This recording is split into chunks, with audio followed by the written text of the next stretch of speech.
Hi. Is the audio good? You guys can hear us? Okay, I'm going to take that as a yes. Thank you. Thank you for having us. Thank you, Team Kalinga, for inviting us to this panel called Voice of a New Generation. Through this session, we will discover what this voice is, what this new generation is, and if at all this generation has a voice worth talking about. Um, in lieu of introductions, I must talk about our two speakers here. Uh, Unfortunately, Radhika could not be with here. She's indisposed for reasons we're not aware of. But we wish her well. Neha Dikshit is here, and Neha is an independent journalist based in New Delhi. She's covered politics, gender, and social justice for 17, 18 odd years. Most of her work is investigative, narrative, and long form.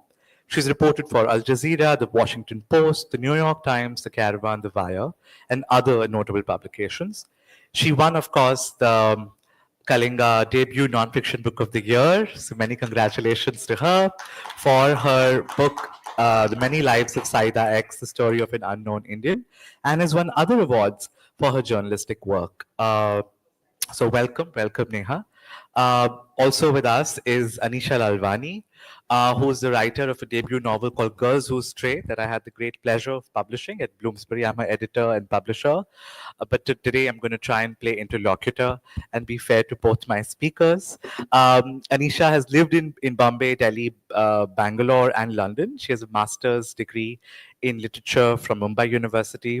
And she's worked in publishing on various literary projects, including the literary television program Kitab Nama, as well as with the Jaipur Literature Festival. She currently works in communications at a leading think tank in Bombay that engages with the nexus of environment, economic opportunity, and human well-being. Girls Who Stray, as I said, is her first book, and may this be, many books. I wish that both of you write many more books in the years to come, and they continue to be received well. So I guess we'll get started with unpacking the two books that our two writers have written a book each, and talk to us a little bit about what led you to write for The Many Lives of Saida X. How did you come upon the subject that you chose to write on, the form that you chose, the techniques that you employed? At what point did you make that decision that this is worthy of exploring beyond, let's say, just breaking news or the compulsions of the newsroom, or even a long form piece? At what point did you decide to do that as a book? Thank you, Chirag. Very happy to be here and speak to you and Anisha. And I don't know what new generation voice we represent, but we'll certainly try. None of us do. With my book, like I said, I'm a very bad example, and I keep saying that to everyone because it took me like 9 years to write the book. But like you just said, I've been a journalist for the last almost 18 years now. Last 13 years I've been working independently, and that was also essentially because I was working for a television news channel, and thankfully I was not in the daily reporting, but I was in the investigations team. And at one point, a big corporate group had bought significant shares in the news organization that I was working for. And so the marketing team came to us and gave us a briefing that from now on, our target audience is going to be urban rich. And the prototype for that urban rich audience is going to be a 35-year-old male techie sitting in Bangalore. So when he comes back home in the evening, he should switch to this news channel. So the content of the bulletin, all the graphics, the fire that you see on the screen, all of them are according to the liking of the 35-year-old male techie. And we were told, because I was in the investigations team, we were told, you guys stop doing these jhola wala bleeding heart stories. So no farmer suicides or whatever. Do an investigation on who are the rich kids racing fast cars in South Delhi. So I realized I have no skill to do such a fantastic investigation. So that was above the point. your pay grade. It's too exciting. Totally, yeah, no skill at all. And that's the point where I also realized what I definitely don't want to do in life. And so I realized that, okay, I'm going to leave my TV job and go back to a print job because I had a print sort of foundation. But I did not get a job and started working independently. But this was also a time when the 2012 anti-rape movement had happened. And before this, when we used to pitch stories on, say, gender violence or equality or anything related to social justice, there was a sense of dismissiveness and almost like desensitized about these things. So but after the 2012 movement, at least there was possibility to do stories around this. But I realized that even when in this freelancing sort of universe where I was doing a lot of stories on sexual violence, then realized that I was also doing them in a very episodic way. So, to give you one example, to come back to your question, which is that I had written about the Muzaffarnagar riots that happened in 2013 in North India that displaced almost 100,000 people, and there were a number of cases of sexual violence. In those almost 100 cases of sexual violence were reported. Only 7 women went to the court and filed cases. I also wrote about them. But after they filed the cases, they had to go back and work in the fields of the same people who had perpetrated that violence on them. So, which meant that I was also looking at things in very isolated ways in silos, which meant I was writing about women who had faced this violence and survived it, but although at the same time, they also had an identity as a farm worker, as a person in rural India or semi rural India. So that's how I started station in Delhi, and obviously there's always never enough money to travel and do your reporting. So in Delhi, there are, unlike Kolkata and Bombay, in Delhi's master plan, the bigger industrial units were ruled out. So it has a number of small industrial units. So I started going to particular parts in northeast Delhi, where I came across a strike that happened in 2009 by Badam Mazdoor, and it was one of its first strike led by women in the unorganized sector in India that led to the global increase of the rates of almonds. So I was very intrigued by it, and that's when in 2014 I met Saida, was part of that almond worker strike, and realized that in India most of the women are employed in the agricultural sector, but after the agricultural sector, most of the women are employed as peace rate workers and home-based workers. And Saida was one of them. And Saida was essentially a weaver from Banaras, and her loom was burned down after the Babri Masjid demolition. And since she moved to Delhi, she had done 50 jobs, which meant shelling of the almonds that come from California and North America, making tea strainers, making helmet parts, making pressure cooker parts, packaging stationery, stitching footballs, packaging festival goodies, making your denims, garments, every possible thing that we use. And these are home-based workers who are never get paid more than 1/5 of the daily wage. So while this happened, and eventually while I was working on the book, like I said, 9 years, and so did not meet all the deadlines that were supposed to be met, unfortunately, she was again affected in the Delhi riots.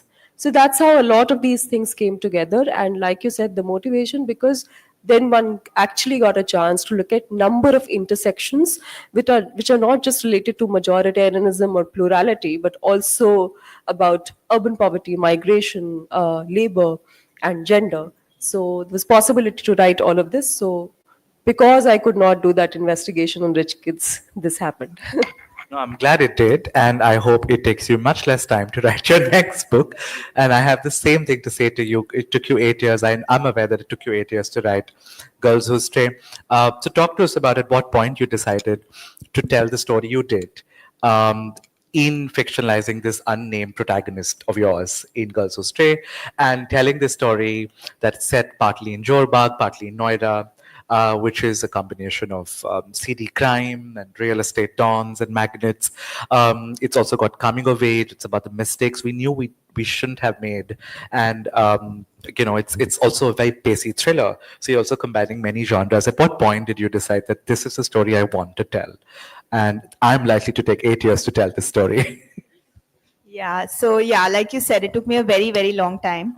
So initially when I started, I wasn't aware that I want to write a novel or I want to write fiction or anything like that. I was just really driven by years and years of just frustration and angst and all kinds of feelings that were buried sort of very deep within me and that I sensed in people all around, which is in a very urban elite kind of context. So these were feelings about, about social media and how we are using technology and how it's affecting our psyches, and just feeling like the world is moving at a very fast pace and you can't quite keep pace with things. The economy is moving so fast, and feeling this constant sense of anxiety. So that was one kind of broad feeling. And then the second feeling that I kind of wanted to write about was really about gender violence and misogyny and patriarchy and all of these things, but felt at a very deeply personal level. So I wrote these two scenes where the first scene is about this protagonist who's sitting in this mall, and she is feeling like all these anxieties about the world. Her friends are posting on LinkedIn, but she doesn't have anything interesting to say because she doesn't have a cool job. People are posting on Instagram pictures of her friends are posting all their pictures abroad, but she's just stuck in Noida. She has nowhere to go. So these kind of feelings. And then the second scene I wrote is about the same young woman who's walking around Delhi, and she has faced heartbreak and misogyny in her life. And I wanted to kind of juxtapose that against the Nirbhaya protest that you spoke about as well. So I lived in Delhi at that time, and that was when the Nirbhaya protests were taking place. So it was the first time that I witnessed like these large scale political protests which on some level was political, and which was about the questioning of misogyny. So that was the broad kind of second scene that I wrote about. And so I wrote these two broad scenes, and it took me a very long time to figure out that I could try to weave all of these different feelings and these disparate feelings together through the narrative of a thriller. And I love watching true crime. I love watching true crime documentaries and even fictional as crime. do I. We all love it. True Yeah, crime I think- junkies. Yeah. And sort of the challenge of writing a crime is a very stimulating process, because you have to know exactly how much information to give at what point, how much is too much, how much is too little. So I'd already started writing the crime bits, and it took me a very long time to kind of weave it all together and to bring all of these feelings through the narrative of a thriller. And so yeah, that's how the novel happened.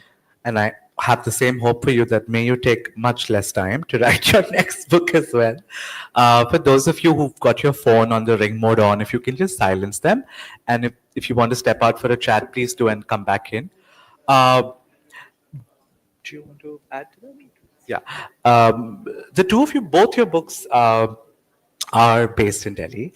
And they, in your case, of course, they involve a very violent kind of migration and displacement. And then somehow then it settles in Delhi, and the rest of Saida's life is told in Delhi. And in both ways, both these works of nonfiction and fiction are kind of biographies of Delhi. In a way, they are also Delhi stories. It's about the making of this capital and this sort of megapolis that Delhi and NCR region has sort of come to become. And in the making of this capital are hidden histories and stories of so many people's displacement, so much erasure.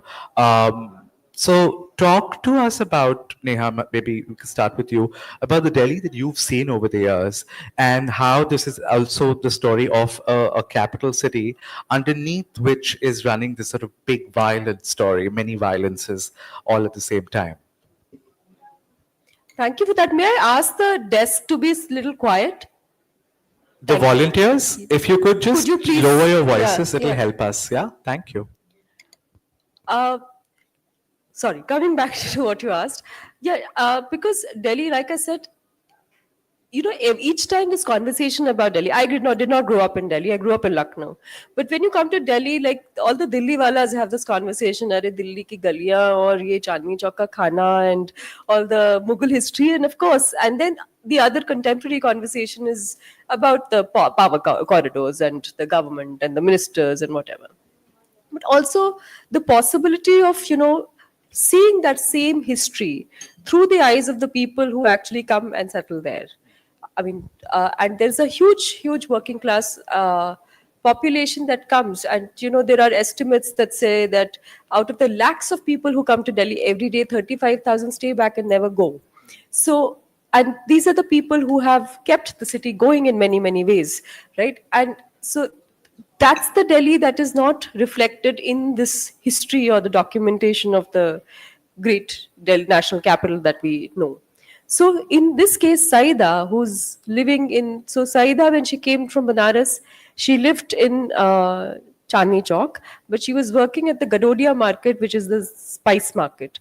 And this is Asia's one of the biggest spice markets, where she cleaned all the spices and learnt how to do piece rate work. And that was the time when the MC Mehta judgment came, which is basically the first judgment on pollution in Delhi, where they started recognizing that Delhi is really polluted and people can't stay. So, what the judgment did was that it rooted out all the smaller industries to the periphery. And so, which meant that, yes, in some way it was addressing pollution and it was addressing industrial pollution, not really vehicular pollution, which is the But usko debate. nazar se hata do, put it somewhere. Nazar se hata do. And the people who are working in those industries, what happens to them? Delhi loves to do this, no? Anything they don't want to see, they just put it away Exactly. from the eyesight. Sorry, continue. So Saida was working in a factory then, and then she was working in a namkeen factory, and so she moved to another place called Sabhapur. Now, for me, while reporting on the book, also it was interesting because Sabhapur is a village, because Delhi has Haryana and UP on the side, right? So Sabhapur is a village which is half in Delhi and half in UP. So, which meant that there are a number of rules and regulations that are sort of, applicable in Delhi, but not in UP, which means the industries that have been thrown out from the center can now be in the UP side of Sabhapur. So, Saida goes and starts living in this place. And here, this is a place where, number of jeans dyeing factories are set up because the pollution, because of the pollution and the chemical and the dye, they can't be in the center of the city. So they're set up there. So one realizes that how, for example, Delhi, there's an area called Gandhinagar. And the estimate again is that they produce 1 lakh pair of denims every day. And then they are further sent off to various bigger labels and all that stuff happens. So Saida starts living there. Then she moves to Karawal Nagar, where again she gets introduced to this per piece rate work. And one realizes, so in Karawal Nagar, there's a saying for each new migrant woman who comes. They say that ek aur aa gayi akash napne, one more woman has come to measure the sky. And that's perhaps how they look at the work of migrant women workers. So she lived there, and then her experiences there. So this is the Delhi which is Trans Yamuna. Now, a lot of people who are not familiar, Trans Yamuna is also called Jamna Par, Yamuna Par, all of that.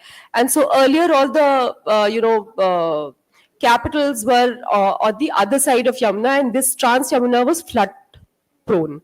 But after Asiad Games, the workers who came in and who constructed all these things for the Asiad Games, they started settling here, and many other people. And now it is the place where most of the migrant workers come and stay because it's easier, the rents are cheaper and stuff. And so this other understanding of Delhi is where, North India and Delhi always, it's known, no, where people go and are, march on aggressive and say, "Arey, janta hai mera baap kaun hai, kya karega?" So in Trans Yamuna, there's a joke which they say that one South Delhi boy came and said, "Janta hai mera baap kaun hai?" Usne kaha, "Kaun hai?" He said, "Uski factory hai." Arey, to this guy from Jamna Par says, "Arey, yahan to sabke baap ki factory hai," because there are all these smaller industrial units in each and every household that we speak about. So this is the Delhi that is never reflected. And same, like for example, even in the for example, Patal Lok, I don't know if you've seen it, there's a web series that talks about Trans Yamuna, but there also the conversation about the people who live in Jamna Par is the Kida Makodas, the insects that live. So there is a complete, it's in a very systemic way, there is a structural way, there is a putting people on the margins, putting them away from the eye, and not ever accounting for who these are the same people who are keeping this richer Delhi going. So that, for me, that was an exploration. The other bit that was very interesting to me was, and I'll stop after that, is that how people's relationship with history of that city. For example, again, like I said, the Mughloka Delhi and the Shahjahanabad and all of that.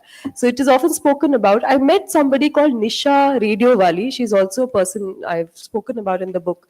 Her name is Nisha Radiowali because in the 70s, when all these electronic factories were set up in Noida, they used to particularly look for adolescent girls with nimble fingers to be able to make TV antenna and optical meters and stuff like that. So Nisha Radiowali started working there, but there are a number of surveys and research papers that tell us that lots of these women then became the sole breadwinners of the family, to the point that they were never allowed to marry or make their own family or move away. So Nisha Radiowali at some point tries to escape the natal family, and she moves to a place called Bhagirath Palace in Chandni Chowk. Now, if you Google Bhagirath Palace, you'll see that it's again Asia's biggest electronic and electrical market. But that Bhagirath Palace was actually the palace of Begum Samru. And Begum Samru was the ruler of Sardana. She was the only Catholic ruler in India. And how all these women, they live in a hostel in Begum Samru's palace, and their fantasy is about how this single woman, who was not just a ruler, but also how they think about how she comes back as a ghost, and every once in a while they look at her. So people's relationship with history and the history that is documented, that was also very interesting to me in terms of Delhi. That's so fascinating. All these many stories and the many Delhis across the river becoming the sort of divider of where you belong and your sense of belonging and how you negotiate that.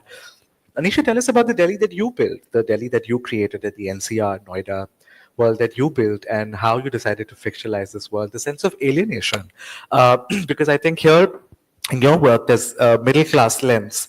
Our protagonist is not dispossessed, is not really upper class, but is sort of comfortably middle class. She's the daughter of a government servant, and moves from these government assigned colonies to the first house that the parents can buy, finally after retirement in Noida, and how she navigates this sense of alienation, urban loneliness, which is also very symptomatic of another kind of Delhi. So talk to us about this Delhi and the world that you set your novel in. Yeah, sure. So, like you said, the protagonist of my book, who's simply called A, so basically her father has just retired from government service and she's moved from Johor Bagh, and the family has just bought their first property in Greater Noida. And I really wanted to explore this aspect of alienation. So this young woman feels extremely alienated, and I wanted her surroundings to kind of reflect that. So she lives in one of these, these very new apartment complexes in Greater Noida, and I have family, I have extended family there, so I've visited and I know what it's like. So it's one of these apartment complexes that we see all over, on the outskirts of tier 1, tier 2 cities all over India. But I think we've not really explored too much in fiction. So it's these very privatized kind of housing bubbles where you have, a swimming pool, gym. Everything is in one complex. Everything is inside. And it's a newly built world. So the building is still being built. The apartment complexes are still being built.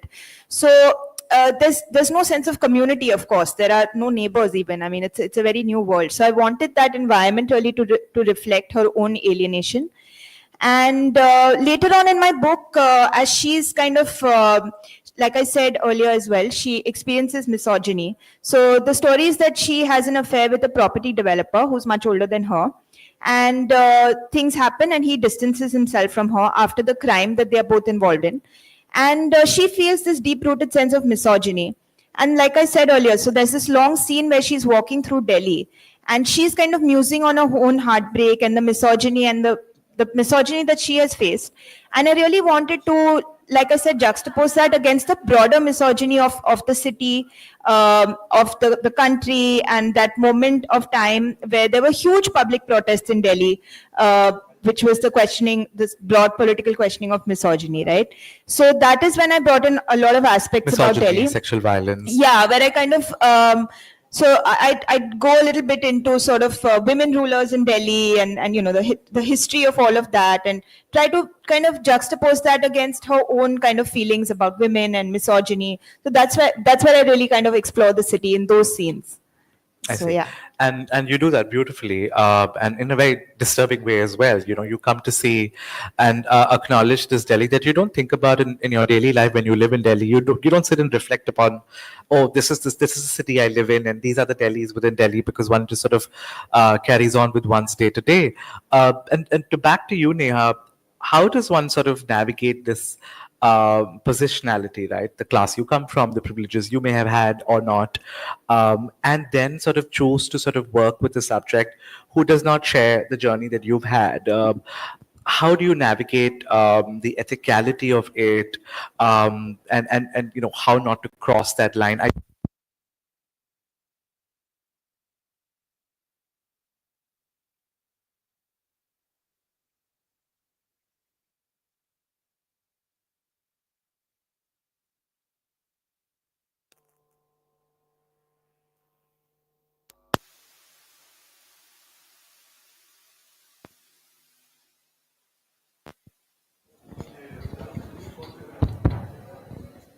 Thank you.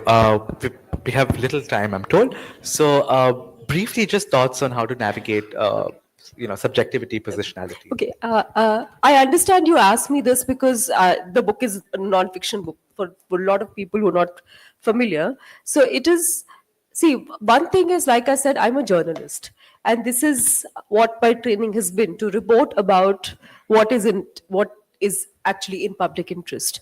And so a lot of us, while we are reporting and documenting, we are just one cog in the wheel who has to document what is happening on the ground. So that is one bit. You asked this because I have written about Saida, and in these interaction, in these knowing her of 9 years and writing about her life, of course I come from a position of privilege, of caste, of class, and I have the advantage to go back to the world where I come from, instead of actually looking at Saida, who's working for 12 to 16 hours every day and struggling, and lots of women like her who are struggling in spite of working so hard and not even making 1/5 of the daily wage.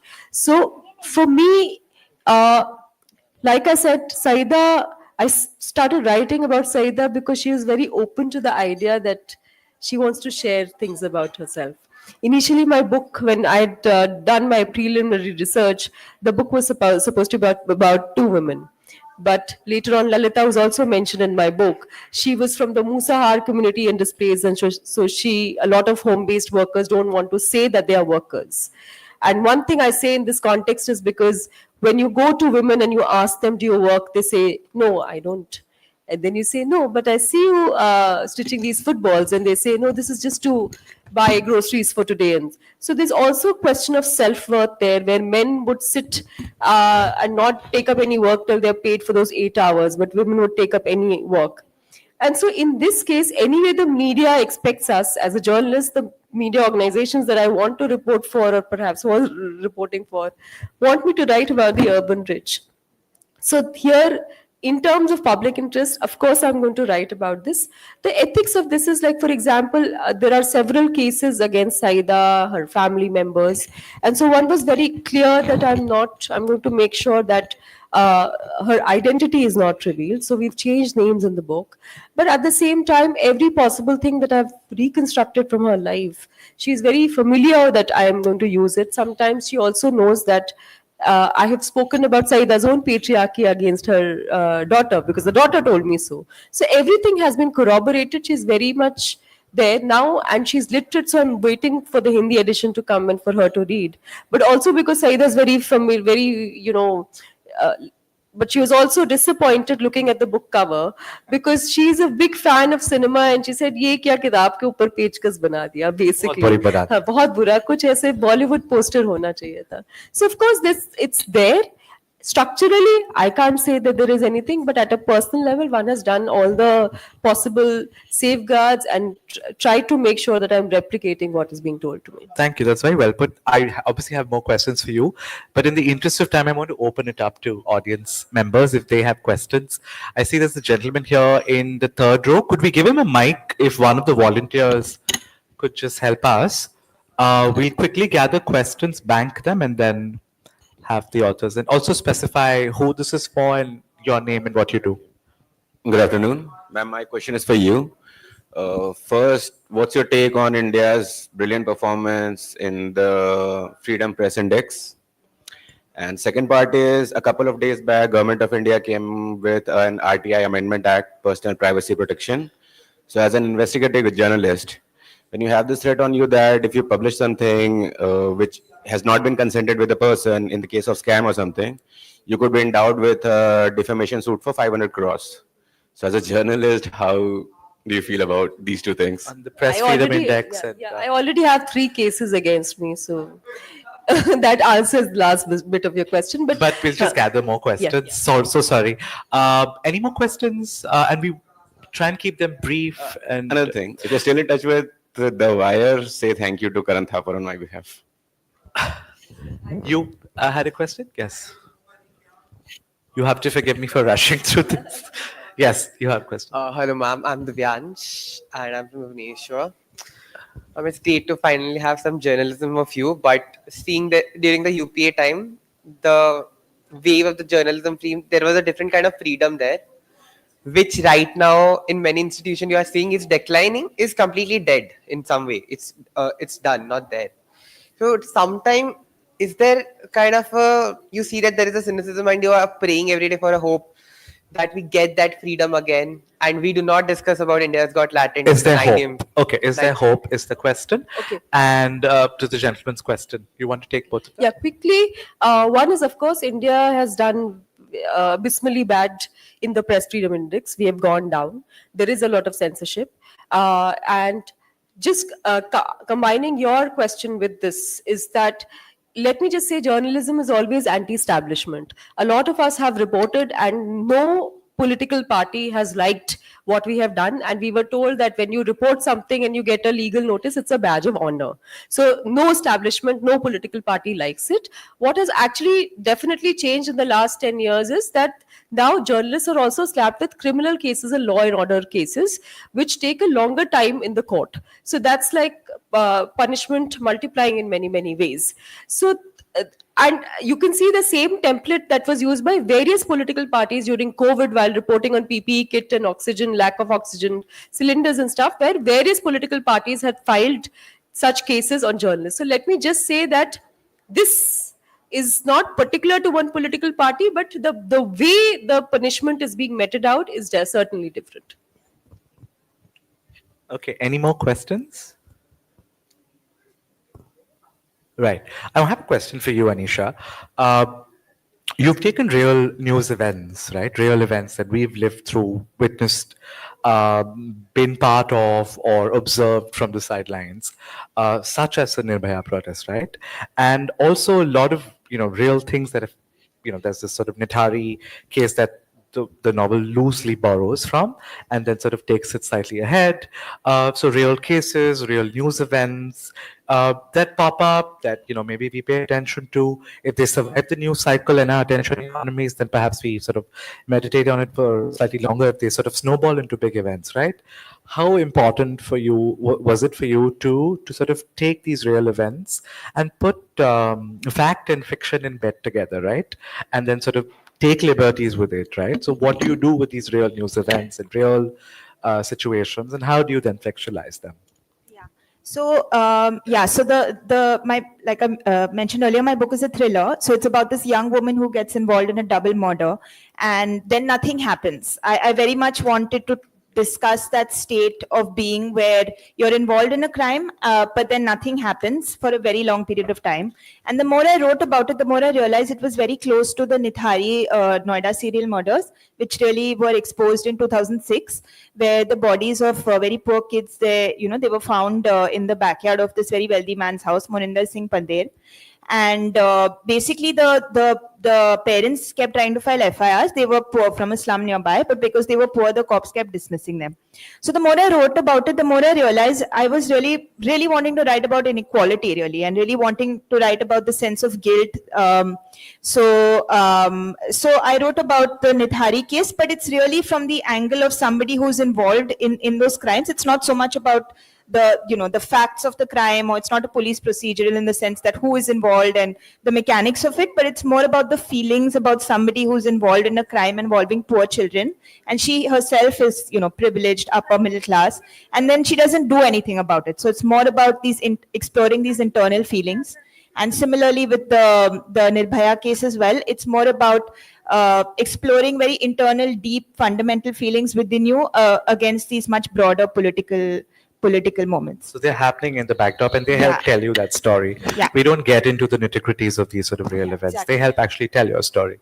Fair enough. I obviously have so many questions and I'm sure you do too, but we do have to sort of give this a close and a wrap. But our authors are around, so if you have any questions or thoughts, share them, walk up to them. Their copies are being sold at the bookstall above. The books are The Many Lives of Saida X and Girls Who Stray. If you can, buy them, get them to sign them for you, tweet about it, write a review, support your authors, support your bookstores. Thank you, everyone, for coming. Thank you, Neha. Thank you, Anisha. With this, our session comes to an end. Thank you so much, Neha Dikshit and Anisha Lalwani, for an amazing conversation. Your insights were truly inspiring. And thank you, Chirag Thakkar, for moderating this engaging discussion. So now, our pleasure to invite Soumya Prakash Chaudhary to present citations to our esteemed speakers.